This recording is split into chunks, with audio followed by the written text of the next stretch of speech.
To know or not to know, these days there is so much information, news, updates, push notifications coming at us at all times of the day and night on our computers, on our phones, everywhere around us. It can be a lot sometimes. So is there some benefit sometimes to not knowing?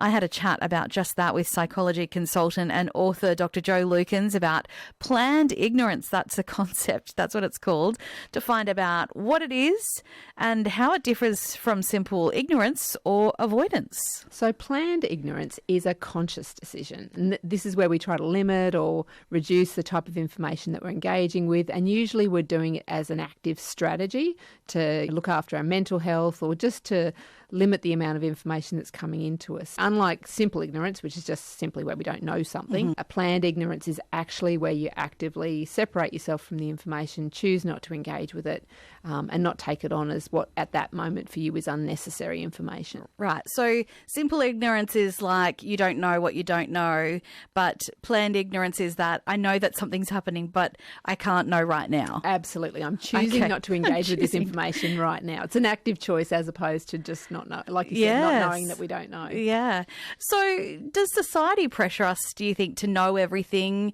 And what effect does that have on our well-being? Yeah, I do think that we live in this world now where there's this constant expectation of keeping up. And of course, with the 24-hour news cycles and all the ways that we can consume our news and our information, there can be that expectation that we're supposed to keep up with everything. So there's lots of data and information that's coming through.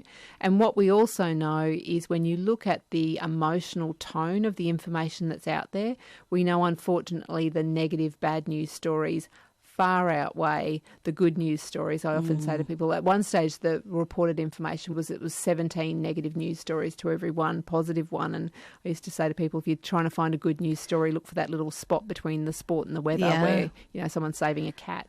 We do know that there is an overwhelming amount of that negative, heavy news, and that if our diet of that is quite heavy, then understandably it has a flow-on emotional effects for all of us. So deliberately choosing to not know something can be healthy, essentially. It can be, because what we know is that can help us to reduce our anxiety levels, because we do know that negative news can certainly spike it, and we can feel overwhelmed. And the biggest thing that I find for people that is challenges is when life feels out of control and unpredictable. And of course, if we're continually consuming that sort of information, then that can be quite overwhelming for us. So this is a good way for us to maintain our emotional balance and resilience, particularly when the world is so saturated with all that kind of news. Can you give us an example of when planned ignorance is the wiser choice? Yeah, so I think probably if there's a major life event, or a major world event, I should say, a major world event that's occurring, certainly we want to know enough about it so that we have a sense that somewhere else in the world something is happening.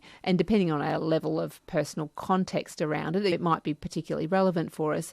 Sometimes it can be enough for us to know about it without having to consume every single detail. And whilst it was a long time ago now, September 11 was a good example of that there were times when the advice was to turn off the television, to reduce the amount of the news and re-engage our priorities around what's going to be helpful for us in a given moment. So sometimes that intentional act of not knowing for a couple of hours, we may not need to know all of that information, and it gives us a little bit of a break to allow us to reset and rebuild our resilience. Yeah, choose the time that you're ready for it. Are there any risks to planned ignorance? Because one thing that comes to my mind, because here at the ABC, of course, we do a lot of emergency broadcasting if there's severe weather events and stuff like that. And in my mind, there's a little alarm bell that comes off and go, how do people know if there's something that they need to know if they're choosing to switch off? Yeah. What are some of the risks to a really wise point. And you can certainly take this to an extreme, and there is a sweet spot as to how much information that we need to be taking on board, particularly when it impacts us directly.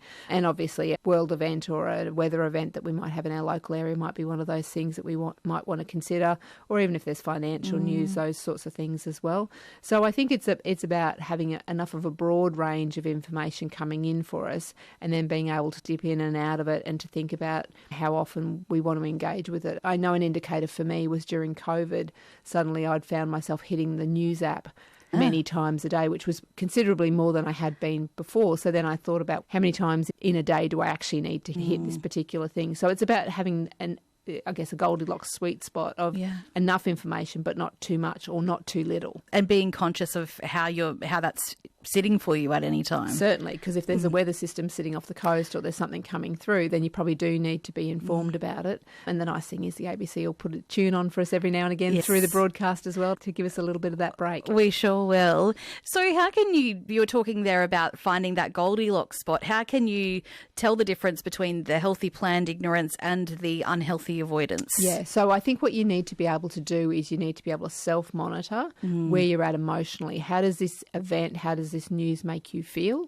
And if it brings about some anxiety for you, if it brings about worry for you, then it might be an indication that you might want to regulate that.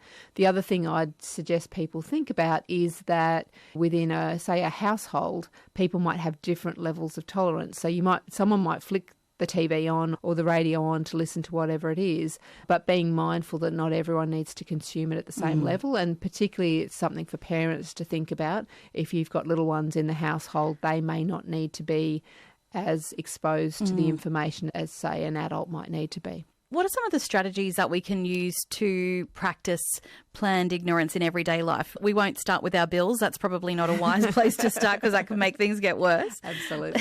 Yes. You can only ignore those to a certain point, can't you? And then you get really nasty letters come through the post. So I think it is about setting specific boundaries. It might be about turning off news alerts if that's something that you feel like you engage with that more than is helpful for you. And I always like to look at things through a helpful lens. So it's asking yourself, is it helpful for me to be watching this right now, to be quite mindful about what we choose to do? Could I turn it off and read a book or look at a magazine or do something else instead? And so I think checking in, particularly around how it's impacting your mood, is always a good way to go with that. And mindful consumption is always the essence of that planned ignorance opportunity. Psychology consultant Dr. Jo Lukens there, sharing about the idea of planned ignorance. You are on ABC Queensland, and